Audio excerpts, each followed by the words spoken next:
this week on the BackTable podcast. What could happen to my patient down the line with this? And again, for me personally, the inability to access the cavity 5 years from now in a patient with an abnormal bleeding episode, that worries me and it bothers me. When there's an option to do a technology that's equally effective but preserves the cavity, that would be my choice for that reason.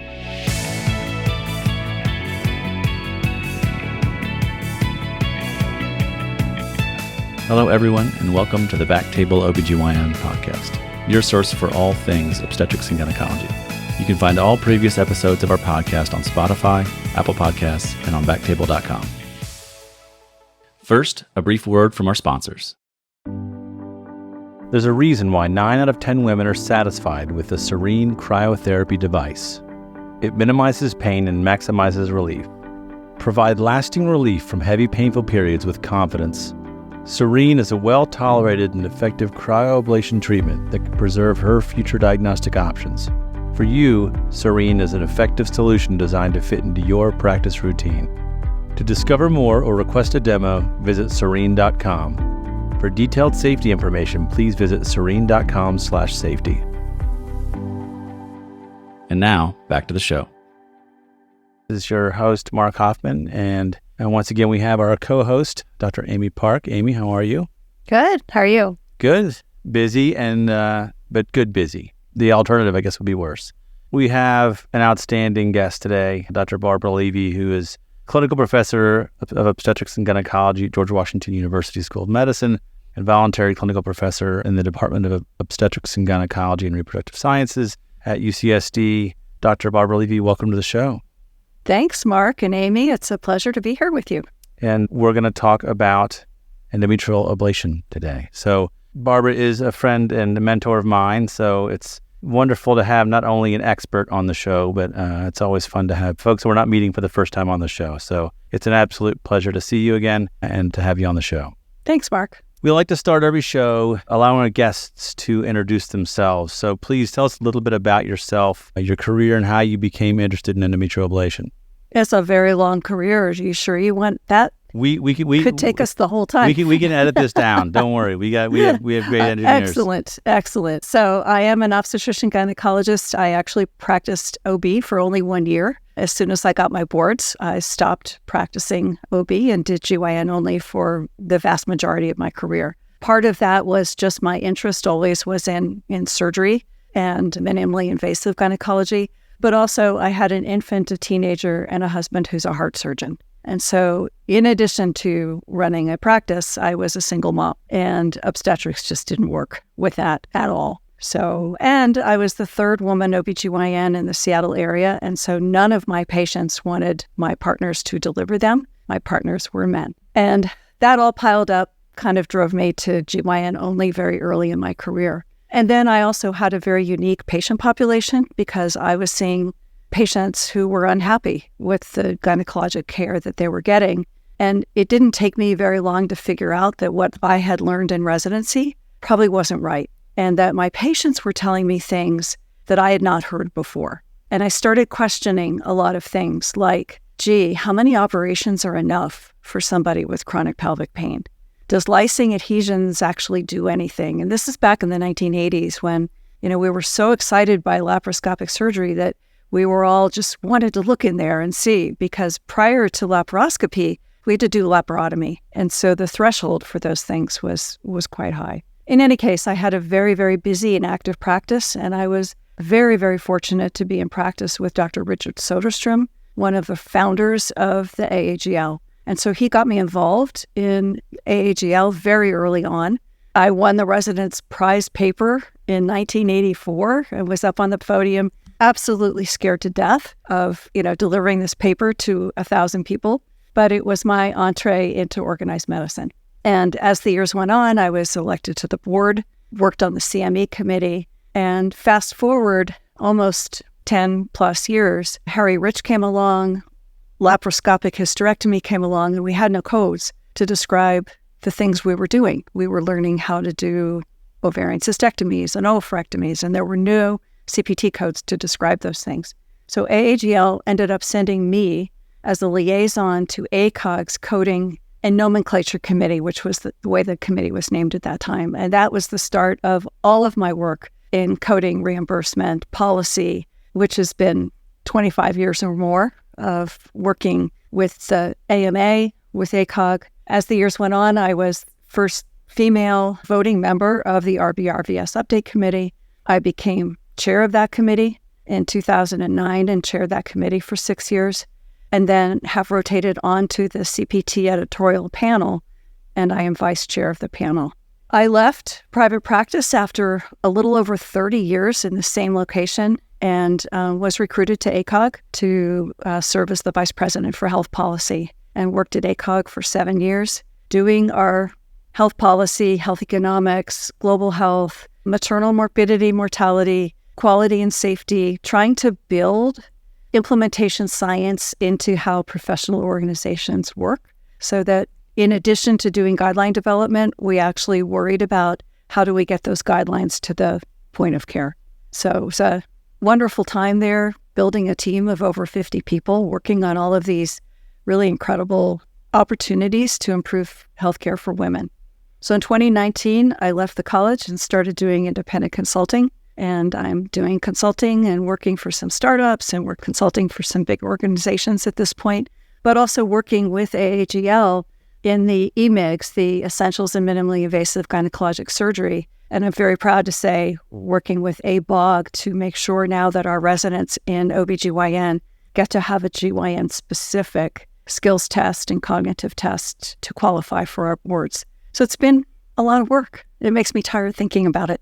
It's so amazing. And it's really crazy because all of these changes have happened over such a short period of time. And you've been really here for a really seminal period in OBGYN. I mean, the dawn of laparoscopic hysterectomy, adding the codes, AGL, and then joining these older organizations like AMA and ACOG. I mean, that's pretty stellar. And working with ABOG as well. So I took FLS, and there's a lot of specific liver and cholecystectomy questions on the portion, and it's just completely not applicable to OBGYN. The tasks are. Yeah, the tasks are fine. The difference is that the EMIGS tasks are within a bowl rather than a square. So the female pelvis is not a square box. It's angular. And so the EMIGS tasks are within an angular bowl. We call it the LAPRA bowl for doing those tasks. And the cognitive tests is far more specific. It is specific to gynecologic surgery and the complications and the energy sources and all those things that we use. So really far better for our residents to be studying those things than learning about splenectomies. And your work on the check, that it's where you and I first met, where you taught me, I mean, it's rare that you meet someone who just changes how you think about everything that you're doing. And so my time on that committee completely just shifted my understanding of how the healthcare system works, health economics, and all of it. And your constant just support and education in ways that has shaped my career and the work that I'm doing where I am now and hopefully beyond. But I'm just, just so grateful that I got the opportunity to work with you in that setting, because it really was an unbelievable room of incredibly thoughtful, hardworking, and brilliant people. And I just felt like I got put in the wrong room, and it really felt like a gift to get that education from you guys. So that was incredible. So yeah, thank you again for that. And I'll tell you that every time I see you. But we need to have you come back on just to talk about health economics and coding, things like that. But today we want to talk about endometrial ablation. Talk to us about endometrial ablation, like what you understand of the history of endometrial ablation, when it all kind of started, what that looked like, and how it's evolved. Well, it's another amazing evolution, starting with my career. It started with the thought leaders, Milt Goldrath, Frank Laufer, who were thinking about ways to manage abnormal bleeding without hysterectomy. In the days when I learned hysteroscopy, I learned how to do things using a cystoscope without continuous flow. I mean, that's how rudimentary things were at that time. But the beginning of endometrial ablation was really Milt with the YAG laser and using a fiber. And you can imagine how tedious that was to take a fiber and try to get the entire endometrial cavity, try not to perforate the endometrial cavity, and then electrosurgery with the roller ball. And again, we used to teach people it's like mowing your lawn. You want to overlap areas, but it was really dependent on how thick the endometrium was, the settings of the electrosurgical generator, the size of the roller ball. It was all monopolar at that time. And so there were a lot of variables in terms of how people did. It all had to be done under anesthesia in an operating room. So industry got involved and they said, well, we can think about some better ways to do this. And I actually sat on the OBGYN devices panel as the FDA was considering what sorts of studies would they require for these concepts of global endometrial ablation. And so the early studies were randomized clinical trials, randomizing people to rollerball or the newer technology. And so the first one out was the balloon, ThermoChoice, which was reasonably good, but it was still heat. There were, I will say, enthusiastic OBGYNs who did it in the office. They had very tolerant patients. Most patients in the United States would not tolerate the heat in an office setting without analgesia of some kind. It really took off. The concept that you didn't have to have this great skill set in hysteroscopy, because frankly, to get a roller ball up into the cornua, to make sure that you were getting the entire cavity, to make sure that, with full duration, with electrosurgical energy, you can toast the surface and not get deep. And so you really had to have a deep understanding of electrosurgical energy to understand how fast to move the roller ball, how to overlap, how to do it. And so the results were variable. And so the concept of global endometrial ablation was awesome. It was a way to democratize, if you will, that all OBGYNs would be able to do this kind of a procedure. And in the early days, the early studies were very limited in terms of who were the right patients. So the patients had to be ovulatory. They had to have a relatively normal size uterus with no fibroids. Those were the initial inclusion criteria for the randomized clinical trials. And then as more and more of these devices came on market, FDA became more comfortable with doing single-arm studies and comparing retrospectively to rollerball, which was an easier study to do for people in industry. And the whole concept of endometrial ablation was always to reduce heavy menstrual bleeding to normal or less. The concept of creating amenorrhea was actually never the goal. The goal was to reduce heavy menstrual bleeding to the point that we could avoid hysterectomy. So that's kind of a baseline history. How did rollerball become the standard without such rigorous testing? It seems like it was just grandfathered in, or was it just people were doing it and...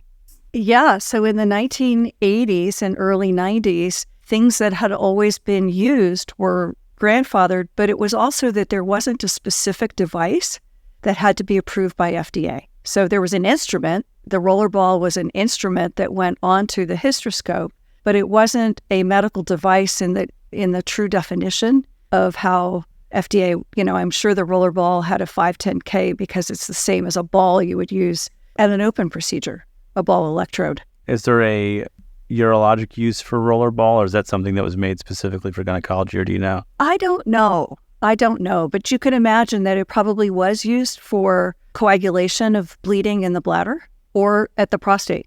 So prostate bed, if people were doing prostatectomies. So I imagine that I don't recall there being some, look at this new instrument. I just recall that we had loops and we had rollerballs, and that's what people used. I think the YAG was a little bit more problematic in terms of approval, except that YAG lasers were already approved. And FDA was in its infancy in terms of devices. So on the pharma side, FDA has been around for a really, really long time. But the Devices Act actually grandfathered a lot of things on the device side. And that seems like a whole other episode where we could talk about 510Ks and FDA and all that stuff.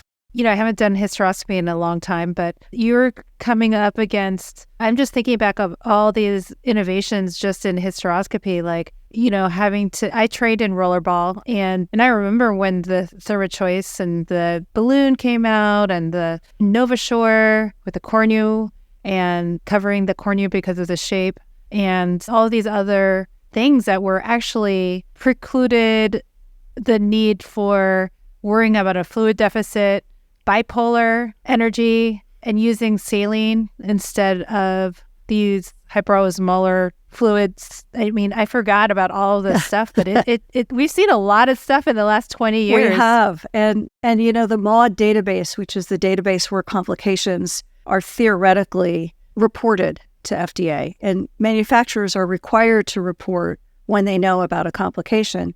But we as surgeons and hospitals don't have that same regulatory requirement. And so we know that the MAUD database is not complete. But we started to see some complications related to something like bipolar mesh device that sucks on the uterine wall and then delivers deep energy. So as we think about our patients who've had 5 C-sections and their risk of dehiscence, we can think about how thin that uterine scar might be. And we started to see burns. We started to see bowel injuries. We started to see some things. And so along came cryoablation. And cryoablation always sounded really great to me because you were freezing and therefore numbing the nerves as you were doing the procedure. So it was much more tolerable in the office, but it was a very kludgy system. It was called her option. And it was that you had to create ice balls throughout the uterine cavity, overlapping under ultrasound guidance. So you were sort of determining how deep, how big an ice ball to do, and then you had to thaw it, and then you had to go in another location, and then you had to do it again. So it took quite a long time. It was ultrasound guided, but it did work. And what I loved about it was that patients were super comfortable. The only uncomfortable part of that procedure was the initial dilation, which was only, I don't remember exactly how big the dilator was, but it was maybe 6 millimeters. It wasn't 8 or 9. So cryoablation sort of had a little bit of a following just among the people who liked to do procedures in the office. And again, there were people who were doing the, heat procedures in the office. But as time went on, I think our office staff and our nurses and others complained a lot about patients. It's really bad for business when people are screaming in the office. People in the waiting room don't like to hear that.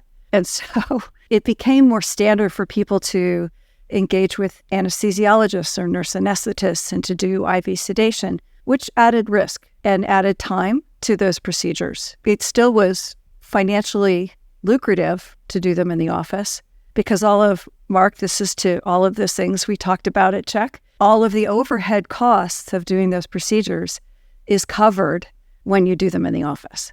When you do them in a facility, whether it's an ASC or hospital outpatient, the hospital or the facility is getting all of that payment for all of those things.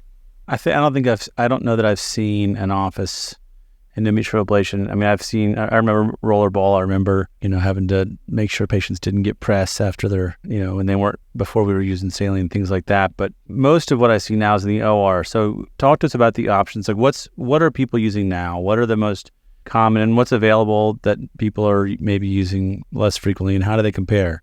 Yeah, so there are lots of options out there. Companies have seen the 200,000 or so cases that are being done a year and recognize that that's a reasonably good market. Women will continue to have heavy menstrual bleeding, so again, reasonably good market. What we have now are a bunch of heat technologies, whether there's steam, there was microwave for a while, there's still the bipolar mesh, which is very, very popular, but really painful. It is short, but it's really, really uncomfortable. And I don't know anyone in the United States who's doing that procedure without IV sedation. Now, there are many, many practices that are doing IV sedation in the office. But to me, that means now you have to have a recovery area and you have to have an RN that's, dedicated to watching that patient. You have to make sure she has a ride home. I mean, there's a lot of infrastructure and overhead that goes into trying to do that. So about 10 years ago, the company got started looking at how could they do cryoablation more effectively, efficiently, and really make it an office procedure that worked. And so a lot of engineering went into this current cryoablation technology, which is called Cerene. And again, I'm a big fan of cryo, both for the anesthetic aspects of it and something we didn't mention before, but the healing of the endometrial cavity post-ablation is different after freezing than it is after heat. I can't explain to you the why, but I will tell you that most of the amenorrhea associated with the heat technologies is related to creation of aschaments. It is that the walls of the uterus stick together, and we know that the post-ablation syndrome often comes from little islands that are still active above an area of dense scarring that cyclically will create severe pain. So access to the uterine cavity, again, as a doctor who practiced in the same community for 30 years, I followed my patients across the lifespan. And it always bothered me that I was doing something, or I might be doing something, that would preclude my ability to evaluate my patient long-term. So what if she had an episode of abnormal bleeding 5 years after the ablation? How am I going to work that out? How am I going to evaluate that? Can I see the entire cavity? Can I feel confident that if I'm sampling something that she doesn't have a cancer in there? And I think that's why a lot of us in the MIGS world, we think a little bit more about global endometrial ablation maybe than others, because we see so many of the complications. I don't mean boundary type complications, but maybe the failures more so than the complications. But the patients who undergo it and they have pain afterwards, whether it's post-ablation syndrome, whether it's failure, whether it's 8 years later, they're menopausal and having bleeding, and I can't sample the cavity, and the ultrasound doesn't tell me much of anything. The lining is... Well, you try to put a hysteroscope in there and you just, You hit a wall. Yeah. I mean, it's seriously Aschamett syndrome.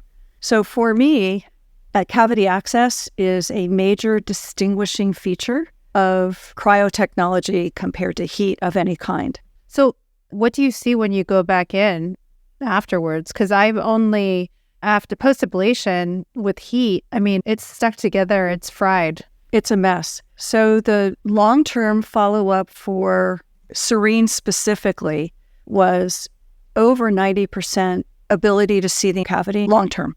So for me, that's really a big plus.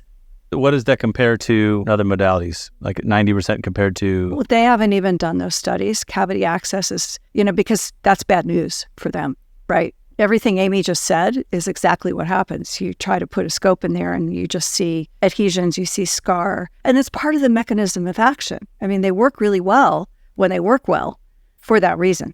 I mean, I'm not like a usual ablation person. I did actually present at SGS and I published something in fellowship with Linda Bradley about post-ablation, actually uterine artery ablation, uterine artery embolization complications. But also there was, along those lines, during that same period in the late 2010s era, that like all those sequelae of abnormal vaginal discharge, prolapsing fibroids, or, dyspareunia, persistent bleeding, the post-ablation tubal syndrome. I've seen that a couple times. It's devastating. It's really bad. Yeah. The cyclic pain with the persistent endometrial tissue at the cornua and the dilating up the tubes, causing these hematosalpinx. It's pretty painful and causes a lot of discomfort. So I just remember kind of going, well, I'm not sure. And then a lot of obese patients were getting it, and that was a contraindication. So I agree with Mark. I just saw a lot of patients coming through, and it seemed like, why not just get an IUD and then hysterectomy? Well, so remember that in the early days of endometrial ablation, the Mirena IUD, the levonorgestrel IUD didn't exist. So that came along later. And absolutely, in my practice, I would 100% recommend to patients that, because you still need permanent contraception if you're going to have an ablation. So to me, the first line of treatment was always think about a levonorgestrel IUD, for sure. That said, I will say that the other thing that happened across the years is that the strict criteria that FDA originally used for the pivotal trials, ovulatory patients with a normal-sized uterus and no fibroids, got expanded. And they got expanded now to small fibroids and maybe some polyps. And then some of the studies did not require that the patients were ovulatory. And that's where we really start to get into trouble, because now you've got patients who are at least somewhat anovulatory and at risk long-term for hyperplasia or endometrial cancer. And now there were thought leaders who said, well, if I destroy the whole endometrium, then we're reducing their risk of endometrial cancer. And most of us were saying, yeah, but you never really destroy the entire endometrium. And does that cancer actually start from the superficial or does it start from the basalis? Who knew? But what happened was, of course, industry does what industry does. They start promoting this and expanding the indications for doing this procedure. Patients loved the idea of no hormones. So it was a way of sucking women in. And then one or two of the companies really started pushing amenorrhea as the endpoint and the thing that was really meaningful. Most studies, in fact, every study that I'm aware of that asks women what they want a return to normal or a little bit less than normal. And amenorrhea is not an endpoint that most women in focus groups and other things are looking for. And in fact, culturally, some women absolutely do not want amenorrhea. And in my practice, Amy, there were women culturally who would not have a foreign body in their uterus. I mean, IUD is not an acceptable form of treatment for a certain population of people. There's a lot of patients in my practice who the idea of an IUD scares them. I know I have patients who have unbelievable long lists of terrible medical comorbidities and dozens of surgeries, and they're going, oh, well, an IUD scares me more than a hysterectomy. So, well, then my job is to educate you to the point where you're more scared of the hysterectomy than the IUD because of, it is amazing that, how, again, we're education. We're not paternalistic. We want to make sure we inform our patients. But I do think the other thing with education, as it relates to endometrial ablation, is I have a lot of patients that come see me that, well, I was told I wouldn't have periods. And the counseling is not what the device manufacturers recommend, what any of the evidence suggests that people want, nor is it the thing that any of the studies are looking for, which is reduced bleeding or eumenorrhea. Amenorrhea is sometimes a side effect, but and so patients are going, well, I didn't want to have a period anymore.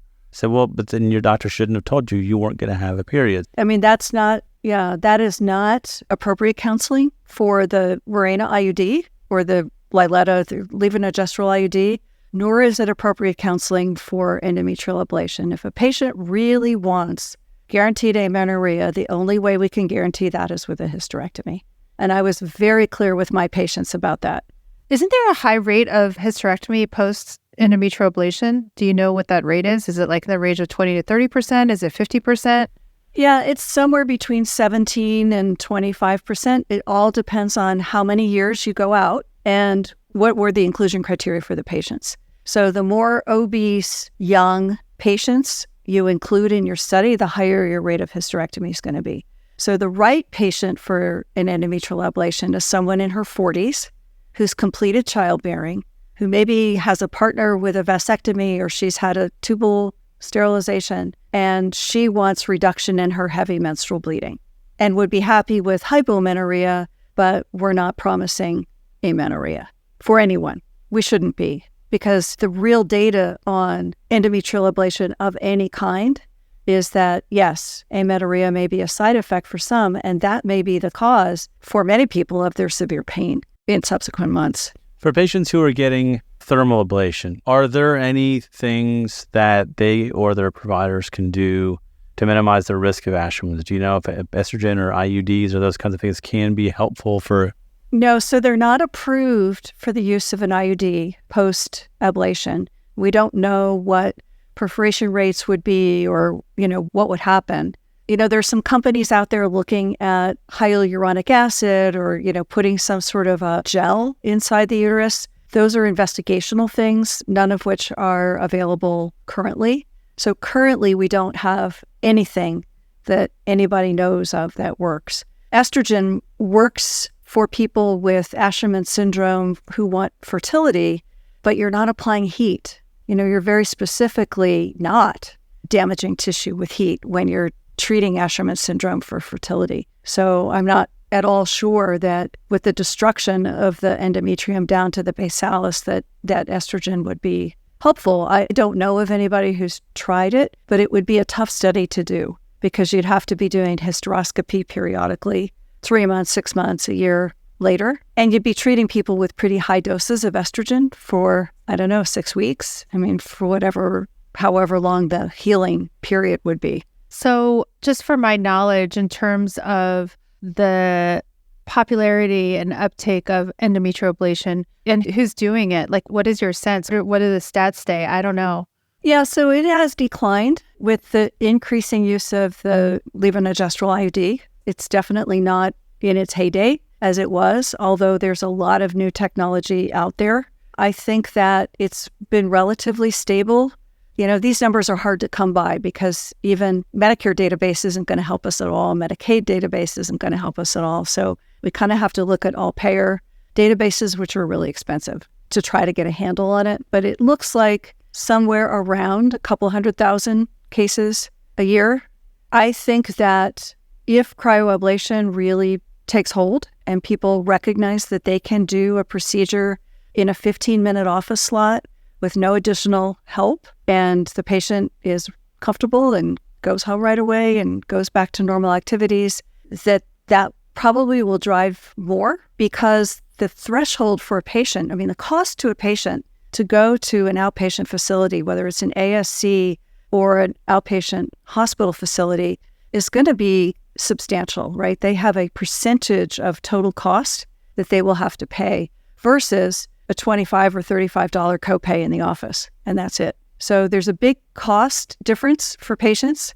And I think there's also that threshold, like if you're going into the hospital and you're having an anesthetic, I would be a little antsy about that versus being in your own physician's office where you have a comfort level and could have a procedure that's not more really than putting in an IUD. So you're saying with cryoablation, that's something that not seen done in my practice. It's not something I've seen in training. It's obviously something new that we're here to talk about a little bit. But talk to us a little bit about the device. I think Cerene is what we're talking about. Because, yeah, I mean, endometrial ablation is in the OR in my practice. It is something we are not doing in the office. We're not talking about doing in the office, whether it's at the ASC or OR. People are undergoing anesthesia. There's a recovery period, and what you're saying, I've read a little bit about it, but I'm not very well versed on cryoablation or the new devices coming out. But talk to me about what it is, how it works. Are we dilating? All those things. I want just walk us through how this procedure gets done. So first of all, it's a handheld device with no capital equipment required. So there's no big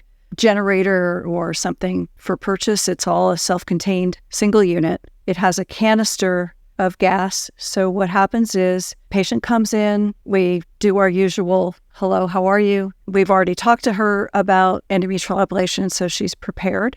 If she is someone who has irregular periods, we're going to want to treat her at the follicular phase or with a thinned endometrium. So you really want that endometrium to be early follicular phase in terms of thickness. The device itself is about 5.5 millimeters, so it's about the same as the IUD in terms of dilation. And it is deployed, you measure the cavity, it deploys a liner that conforms to the shape of the uterus. So it can conform around a polyp or in an irregularly shaped uterus. And it's like a balloon. They call it a liner because it's unlike a balloon, it's not round.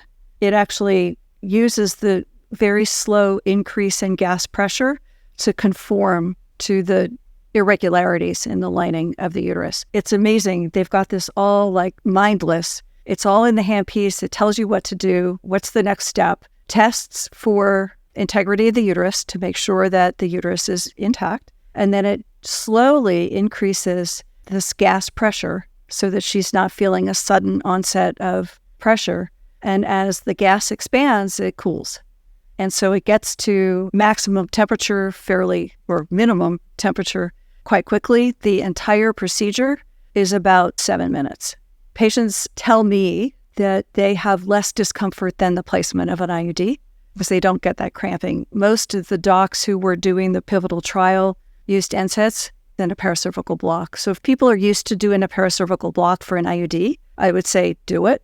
I would say for multiparous vaginal delivery patients who have, an OS that's accessible and pretty easy, probably not necessary. For somebody who's had 4 C-sections, you probably want to do a paracervical block because you may have some trouble dilating. Some used NSAIDs, and that's it in terms of pre-treatment for the patients. It is also the original cryoablation procedure. Remember the ice ball, her option, had within the code ultrasound guidance because you had to have ultrasound guidance for that procedure. So to use that code without a modifier, putting a transabdominal ultrasound probe just to make sure that you're in the right place or you're aiming correctly in a retroverted or anteverted uterus allows you to use that cryoablation with ultrasound guidance code that's been in existence for a long time. So the patients are very comfortable. So do you ultrasound every patient? It's not that you have to do ultrasound guidance, but yeah, you put the ultrasound on just to see where's my probe, is it in the right place, which is reassuring, especially with a really retroverted or anteverted uterus. Patients are really comfortable during the procedure. Importantly, they're really comfortable after the procedure. So my experience with the heat ablation rollerball or the others is that the release of prostaglandins as the destruction of that endometrium happens. And Amy, this was really true with uterine artery embolization. Patients had really severe pain for 24, 48 hours afterwards. And patients call the office and they're really uncomfortable. That doesn't happen with cryoablation. Again, I don't know enough of the basic science or the physiology to say why it doesn't happen with freezing, but it doesn't. So patients do have a bit of a watery discharge for a few weeks afterwards. It's not as much as it was with the her option. Her option was a lot of copious. And anybody who ever did cryo of the cervix, I know I'm really dating myself now before LEAP, but they had a lot of watery discharge. This is some, but not as much. And we just tell patients to expect it. And then the way you described it was so evocative. Like, is it like that squishy little ball that my kids get in the, you know what I mean? It makes it sound like it's conforming like some. Yeah. I mean, it is. The engineering is really, really remarkable for how they did this and how they really thought through what are the things that make women hurt. And, you could do this procedure faster if you just jacked up the pressure right away. And they said, yeah, we'll just slowly increase the pressure so the uterus gets used to it, because it uses a combination of the cooling and the pressure to get a very uniform depth of freeze. How much do you have to dilate again? 5.5. Oh, that's not bad at all. So you just dilate up to 20 French or something? You're probably not dilating on very many people, then I'm guessing. I mean, if it's like an IUD. Yeah, I mean, it depends on the patient. As I said, if she's had a bunch of C-sections, never had a vaginal birth, you may have to dilate her. Some people, have really stenotic cervices after C-section. So I think it depends on the patient. Somebody with a history of atypical hyperplasia, I think I would counsel very carefully somebody who's under 30 because it just doesn't last like forever and ever and ever. The benefits do diminish with time, I think, with any ablation procedure. And all of the studies show the best outcomes in people in their 40s. So, if she's younger and, I would say maybe this isn't the best option for you. Someone who's not willing to say that they're completed their childbearing. Like if they want an option, the last thing any of us who still do obstetrics want is to manage a patient status post-ablation who gets pregnant and has a placental abnormality and accreta. That's just not what you want. Any number of C-sections with this? Yeah, no, so C-sections were allowed in the pivotal trial for Cerene. And, again, your ultrasound will help you because you can look at the scar.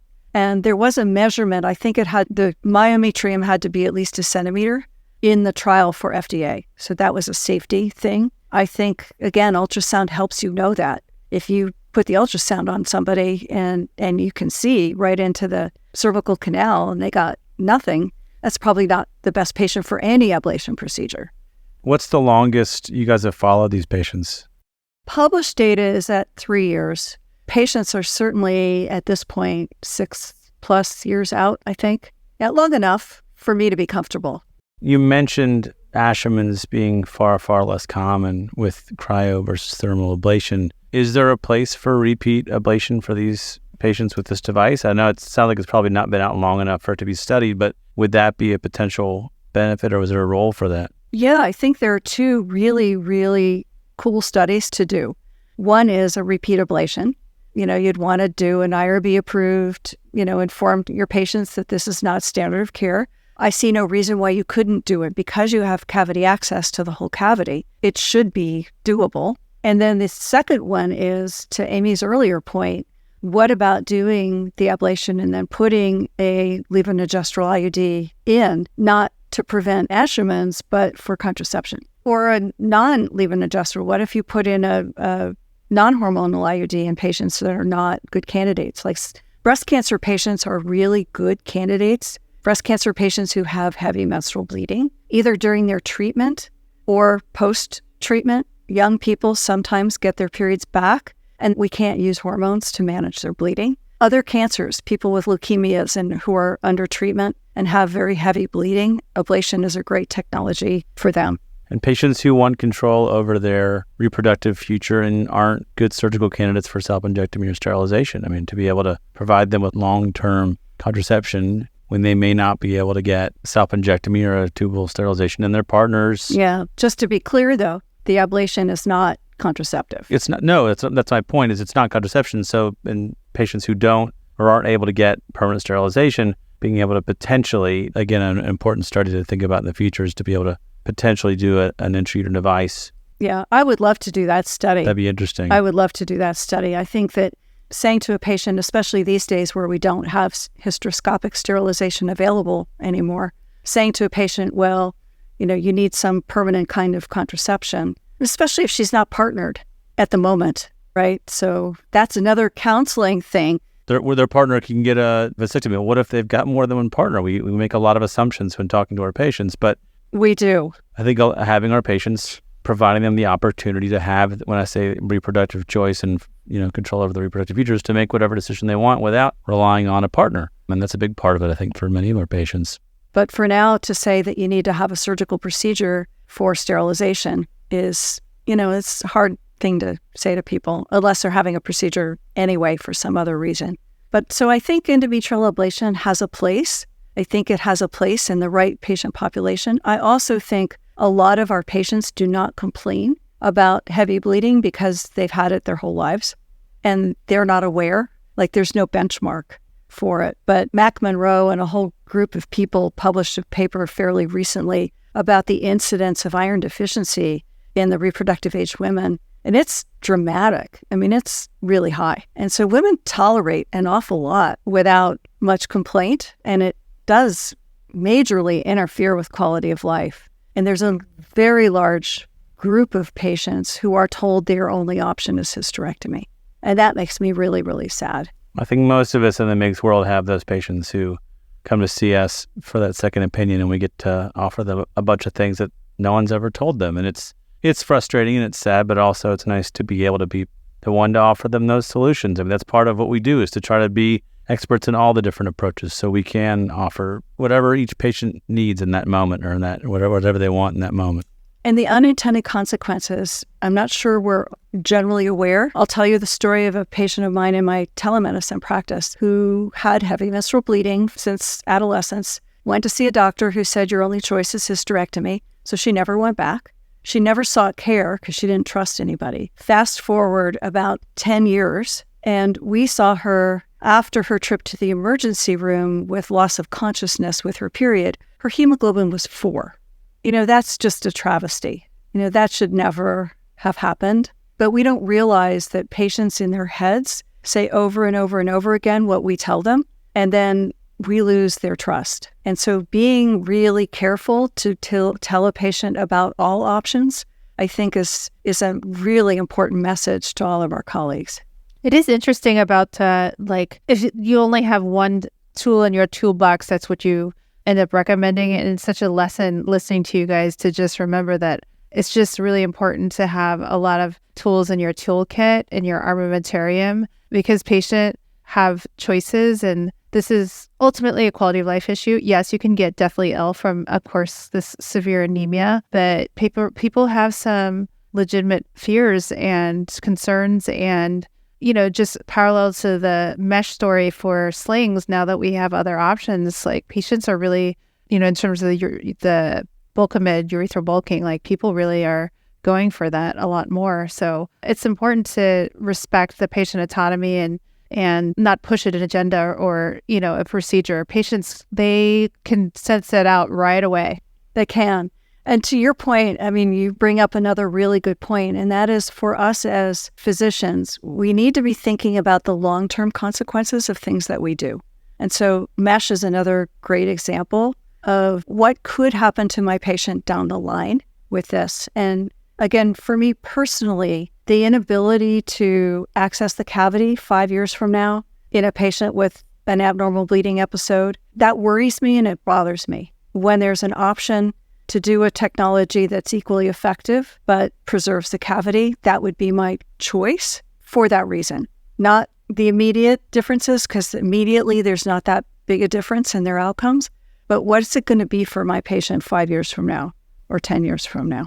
I think that's huge. And I think most of our patients are not ideal patients. When we're talking about size, risk of endometrial cancer and those things, our country is getting bigger.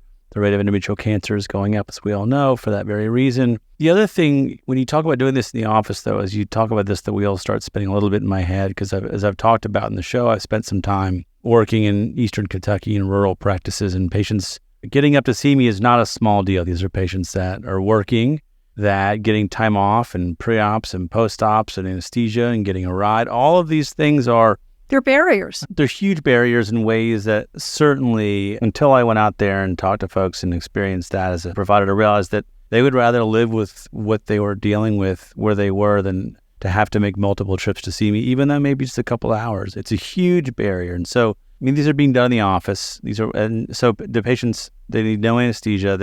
Are they leaving like they got an IUD? I mean, they're able to go back to work in theory that day, or is it a bit more than that? Yeah. Like what is... No. It's quite similar to having an IUD placed. That's pretty, I mean... That's amazing. It's not what I'm used to when I'm thinking about endometrial ablation. It's not what we're doing. We're always trying to minimize or trying to think about every program I've built. I think I have to build this with our rural patients in mind, because if it works for them, then everybody else will just consider that VIP care. And to be able to do a procedure in the office with no downtime, without a ride, without asking two people to take a day off work or whatever it is, those are big barriers that we need to think about more often, I think, as surgeons. We also, Mark, have to think about access issues from the provider standpoint too. So when we leave our office to go to a facility to do a procedure, it's incredibly inefficient, right? Even if you have block time, you're waiting on anesthesia, you're waiting on recovery, you're waiting on whatever. Turnover, cleaning, all of it. Versus being able to do something in a standard 15-minute office slot. That's dramatically different in terms of the cost to your practice, the opportunity cost. What is it really costing you to do an endometrial ablation in a facility setting? It's different. It's absolutely different. For us, as a lot of people just do Botox in the ASC, and I'm like, oh no, we are instilling lidocaine, indwelling lidocaine, 20 minutes, Puridium, Glidojet. If you want some Ativan and Percocet, I'm happy to give it to you, because that's better than getting injected some drugs and taking half a day. Because you know what? Patients' time is precious. Yes. Well, just think about the patient. It's not only her time for the procedure, but to Mark's point, she has to have a pre-op. She has to take time to do all of the paperwork and the anxiety of being in a place that's not familiar versus being in your doctor's office where you know the people and you know the front desk, and the anxiety of not knowing what it's going to cost. So knowing that if it's in the office, you owe an office copay and that's it, versus you've got the anesthesiologist, maybe you have pathology, you've got lab, and you've got the facility fee, all of which you have to pay a percentage of, and then the physician fee as well. But we don't think about the delta in cost to the patient, but it's significant. And if a patient's being referred to you, they've already had their PAP, they've already had their endometrial biopsy, they're coming to see you for this procedure, you could in theory do it. If they're coming for that the day you meet them, I mean, is that... You could. I mean, I never like to operate or do anything on somebody I've only met once, but for rural patients, if we can... Or do a telemedicine visit to meet them. Exactly. You could do a lot of that stuff, which we're trying to do now. For a lot of our surgical patients, they know what they're getting. Here's who I am. Here's what I think we can do, and they're prepared. You don't like to meet anyone the day you operate on them, but at the same time, these patients, if they need care and where they are, a lot of these places are care deserts, and to be able to come up and get destination care within your own state in America is not a lot of us think in that way, but I certainly do. This definitely could add something to our practice. It's very interesting. So I know this is different, but I just have to ask you guys, as experts in the field, about radiofrequency ablation.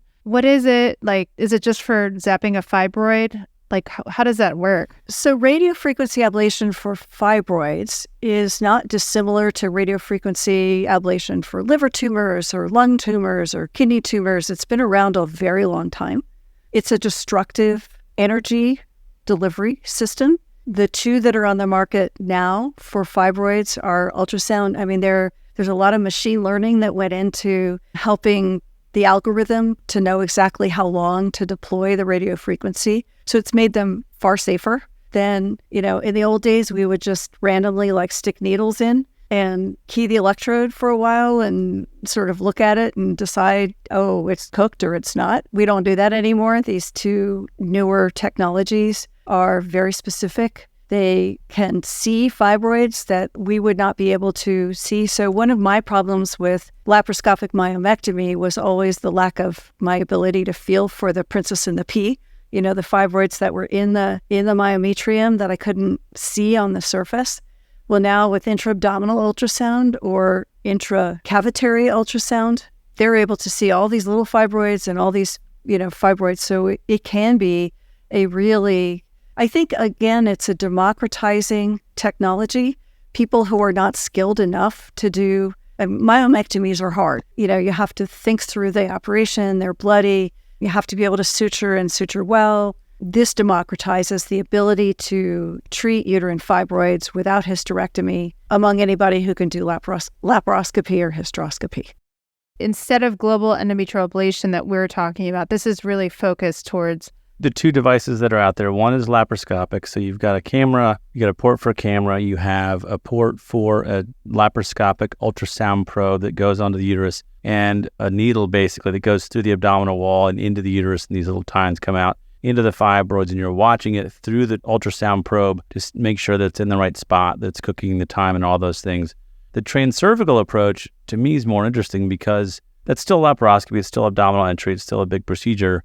And like Barbara said, myomectomy is it's a big surgery. I don't care how minimally invasive you do it. There's always those small fibroids, 1-2 centimeter fibroids, or the asymptomatic 3-4 centimeter fibroids. They're there. They're going to grow, but do I want to do this big procedure on somebody if they're asymptomatic? Transcervically now, the ultrasound probe goes in through the cervix, and the probe comes sort of parallel to that, and you can watch it through the ultrasound directly into the fibroid. And so now I'm making no incisions. The fibroids that I was going to do I just leave that alone or watch it? I can get them while they're small and they never become big. And so that to me is a pretty radical change in thinking about how much we just go, oh, you have small fibroids, they're asymptomatic, ignore it, it's normal. Well, it's not normal. It could become a problem later.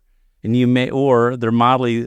Yeah, I would argue that I would never operate on an asymptomatic patient. Asymptomatic, but not as symptomatic. If there's ways that they say symptomatic, but they don't want a big open myomectomy or lat myomectomy, and they're all looking for something less invasive. Thank you for that clarification. And no, I 100% agree, but you're more likely to offer a procedure that is less invasive, no incision, same-day surgery. And you brought up uterine artery or uterine fibroid embolization. That is ischemic necrosis of the fibroid, which ischemia is very, very painful, versus RF ablation destroys fibroids via coagulative necrosis. So it's not as painful. So it's like our patients in our UFU program are admitted overnight, PCAs or, regional anesthesia. It's very painful overnight. And so even though there's no incisions, the pain is enough that they're actually admitted overnight just for pain control in our practice. Whereas for RF ablation, same day discharge, NSAIDs, they're not really having anything close to the pain that they experience for uterine fibroid embolization. Yeah, what I love the most about it is exactly to Mark's point, you can treat all the fibroids that are there. So once a patient needs a procedure for her fibroids, being able to treat all of them will avoid the redos that happen when you can't see those ones that are, pushing towards the cavity. Got it. I don't know exactly the details. I knew it was a new hot technology and people are starting to do it. And I love that about the minimally invasive gynecology crowd. I mean, we have innovation in urogynecology, of course, absolutely. But there's fibroids and bleeding, abnormal uterine bleeding have been such a sticky problem for so long. And I mean, there's truly some big advances in the field. Yeah, we'll have to have a whole other episode on fibroids and Absolutely. and new technologies, because we're just getting the transcervical ablation device where I am now. So we'll be starting that soon. Hopefully I'll have done it by the time this episode airs. But that's something I've been following for a very long time. And it is something that I think will pretty dramatically change the approach. And it's evolved. I mean, since the original design, it's far better than what the original thoughts were about it. So yeah, no, I'm very excited about either the laparoscopic or the transcervical as opportunities for general OBGYNs, not necessarily mixed trained, to be able to manage fibroids without telling every woman she needs a hysterectomy. As always, Dr. Levy, I learn a great deal whenever I get the chance to chat with you. It's always a pleasure. I'm so grateful for our friendship and your mentorship and my luck in getting to work with you over the years. And it's been an absolute pleasure tonight, as it always is, to have the opportunity to chat with you. So thank you so much for coming on the show. It's been so much fun, as always. You're awesome. Thank you so much. I've just been so inspired by you, and just being a part of this journey with you has been awesome. And I'm so glad you're continuing to do all the great work that you're doing. And you always have curiosity, and you always have this desire to see things push forward, which I hope I can sustain that as well, because I think it just keeps you young. Well, you are both quite young, and you both have that curiosity. So thank you really for having me. It's been a pleasure. Thanks, Barb.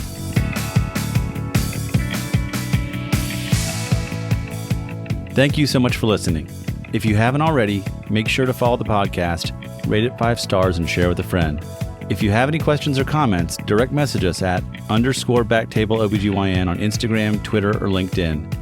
BackTable OBGYN is hosted by myself, Mark Hoffman, and Amy Park. Our audio team is led by Kieran Gannon, with support from Josh McWhirter, Aaron Bowles, Nick Shellcross, and Ness Smith-Savadoff. Design and digital marketing led by Brian Schmitz, with support from Taylor's Version Hess and Yvonne Orgodzinsky. Show notes and social media by Jody Lenora. Administrative support provided by Jamila Kennebrew. Music written and performed by Scott Baby Daddy Hoffman. Thanks for listening, and we'll see you again next time.